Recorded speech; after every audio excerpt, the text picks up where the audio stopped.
जो इंसान चुप रहना सीख जाता है वह जिंदगी जीना सीख जाता है। चुप रहना कमजोरी की निशानी नहीं होती है, बल्कि ताकतवर इंसान की निशानी होती है। क्योंकि जो कमजोर आदमी होता है वह उतना ही चीखता चिल्लाता है, और जो ताकतवर आदमी होता है वह उतना ही शांत रहता है, और वह उतना ही ताकतवर होता है। क्योंकि कई बार क्या होता है ना कि आप किसी के सामने जितना ही ज़्यादा बोलते हैं ना, उसके सामने टेबल पे अपने सारे राज आप खोल देते हो, और तुम्हें पता भी नहीं लगता है कि वो इंसान इस लायक है या नहीं। और अगर आपको लगता है कि चुप रहने वाले को कमज़ोर समझा जाता है, कि वो बेवकूफ़ है, नालायक है, तो यकीन मानो मेरे दोस्त, तो आपकी एक गलतफहमी है। और एक बात याद रखना है मेरे दोस्त, जो आदमी जितना कम बोलता है, जितना शांत रहता है, वह दुनिया का सबसे पावरफुल आदमी है। क्योंकि तुम्हारी जुबान नहीं बोलनी चाहिए, तुम्हारे कर्म बोलनी चाहिए, तुम्हारी कामयाबी बोलनी चाहिए, तुम्हारी सक्सेस बोलनी चाहिए कि इंसान में क्या है।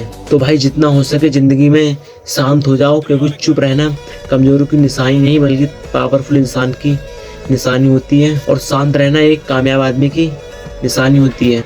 कभी कभी कोई शांत होता है ना, तो इसलिए भी शांत होता है कि उसने दुनिया की औकात जान ली है कि इस दुनिया का कोई रंग नहीं, कोई ढंग नहीं। अगर पैसा है तो सब साथ हैं, वरना कोई संग नहीं।